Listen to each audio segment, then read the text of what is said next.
Today, we are diving deep into a fascinating and, frankly, very strange text that was recently discovered. Scholars are calling it the Cosmetologist's Manuscript, and we're going to deconstruct it piece by piece. So this is it. This is the entire manuscript we're working with. At first glance, it just looks like a jumble of words, right? A chaotic mess. But our job today is to see if there's a pattern, a hidden meaning buried in there. So we have to approach this seriously, not as just random noise, but as a genuine linguistic puzzle. And like any good puzzle, the best place to start is by just counting the pieces.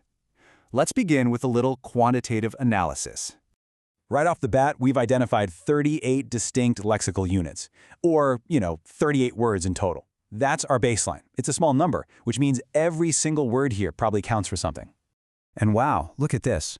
This chart tells us so much right away. The whole text is built on two main words, hey, which shows up 23 times, and heat, which appears 13 times. This isn't random, this is a pattern. There's a deliberate structure at play here. Okay, so let's dig into the first piece of this puzzle. We have to start with the big one, the word that absolutely dominates the entire manuscript, hey. Now, in this context, hey isn't just a simple greeting. Not at all. Think of it more like a drum beat or a chant. It's this recurring sound that sets the stage, creating a kind of foundational rhythm for the whole piece. And this timeline just proves the point. Look at how the heys are all clustered together. You get a big chunk at the beginning, another in the middle, and a final group at the end. It's acting like punctuation, or maybe like the opening and closing of different acts in a play. I mean, here's the kicker. Just look at the sheer numbers. Over 60% of the entire manuscript is just the word hey. So any theory we have about what this thing means has to start there. It is the absolute bedrock of this communication. All right, so if hey is the bedrock, what about that other word? Let's turn our attention to the second pillar of the text. What is the deal with heat? Well, if hey is the steady, predictable rhythm, then heat is the exact opposite. It's what comes in and shakes things up. It's disruptive, it's declarative. Heat breaks that pattern and introduces a new idea, maybe some tension into the manuscript.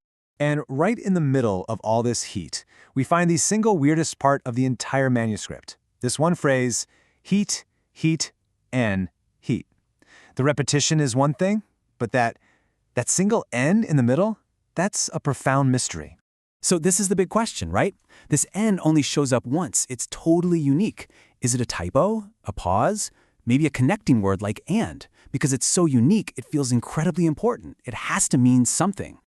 And believe it or not, figuring out that N leads us to the biggest breakthrough of all. This is the moment where the manuscript's true purpose starts to click into place. We're calling it the hello breakthrough.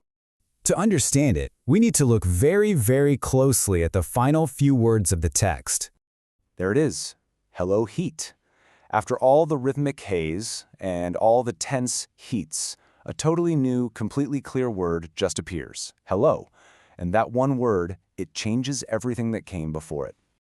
And that's the whole point. This manuscript isn't just a chant, it's a journey towards communication. The whole thing, the rhythm, the tension, it was all a build-up to this one final moment of actually making contact. So, now that we have all the pieces, let's put them together. We can now form a single, unified theory of what this manuscript is actually doing. And it's actually pretty simple when you lay it all out. Hey provides the rhythm. Heat introduces the tension, or the main topic. That mysterious N acts as a pivot, a turning point. And finally, hello delivers the resolution. It's a full story. So, to sum it all up, the manuscript isn't random at all. It has a clear structure. Hey builds the foundation. Heat introduces the conflict or theme. The N signals a critical turn, and hello is the payoff, the final, successful act of communication. You can literally see the evolution right here. Step 1, establish your rhythm. Step 2, introduce your subject. Step 3, pivot the narrative. And Step 4, achieve contact. It's a complete communicative act, all packed into just 38 words.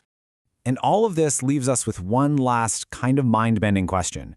We've built this whole complex story out of these patterns, but what if there was no intent behind it at all? It really makes you wonder, when we analyze something like this, where does the author's meaning end and where does our own begin?